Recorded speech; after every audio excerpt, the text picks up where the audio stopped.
Right now we're driving to one of my favorite places in the world. It's my grandparents' cabin. It's outside of Charleston, a few miles. It's just my hometown, and I love it. And I don't love it because it's luxurious in any way. It's a cabin. I didn't even have running water until last year. So I love it because of the people. There's a lot of different kinds of love. I love my best friend in a different way than I love my dad's cooking. It's an interesting concept that we say love for so many different things. The Hebrew language actually has 3 words for love. It's raya, ahava, and dod. First love, raya, is the companionship part of love.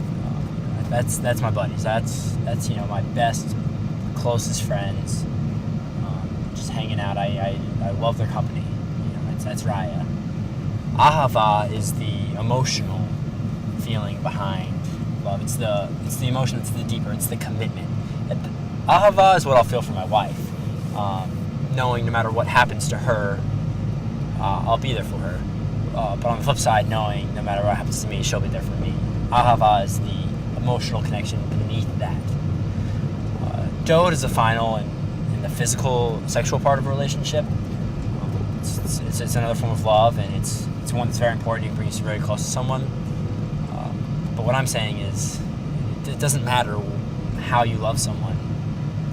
It's been my personal philosophy that if you love someone, let them know.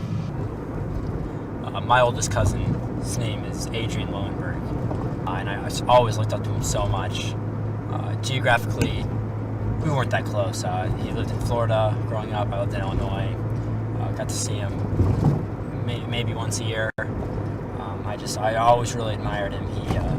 He's just one of the most purely intelligent people I've ever met, which also made him one of the most stubborn people I've ever met. I always remember, hearing more about him than actually hearing from him. He just never got along with his stepdad.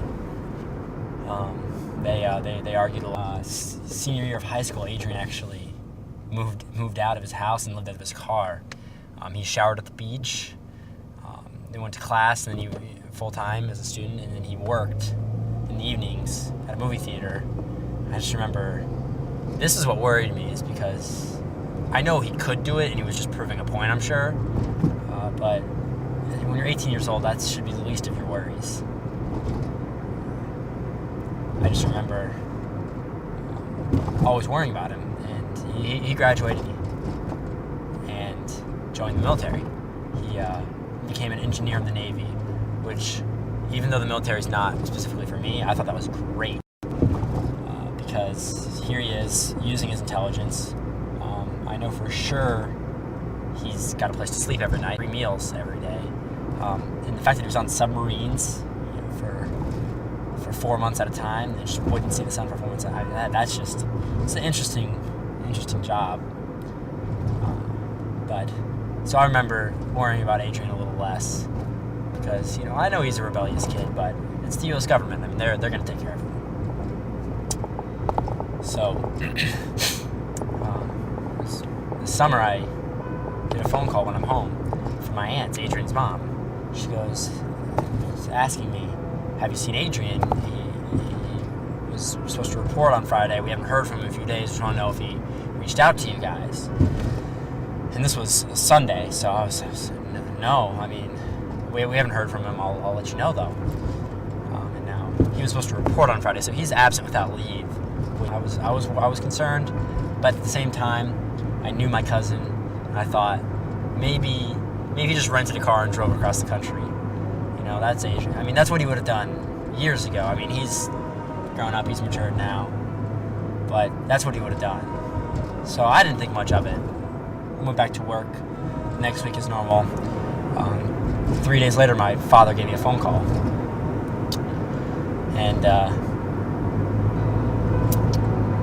told me that they had found Adrian's body. He had shot himself in the Walmart parking lot in New Hampshire. I won't run far.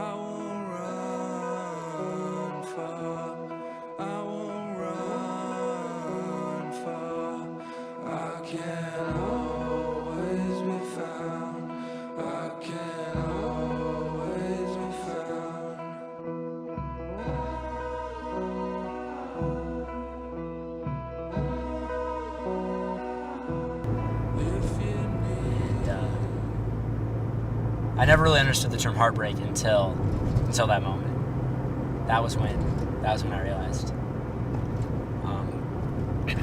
And it's not that Adrian won't be at my wedding, or we never even got to have a beer together.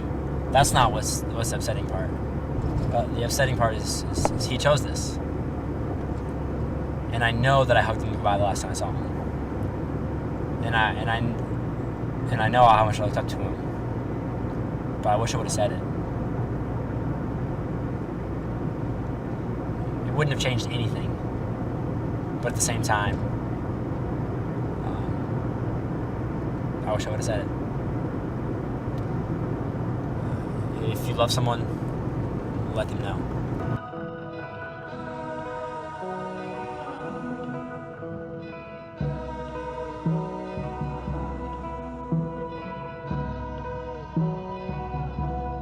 If you want me to stay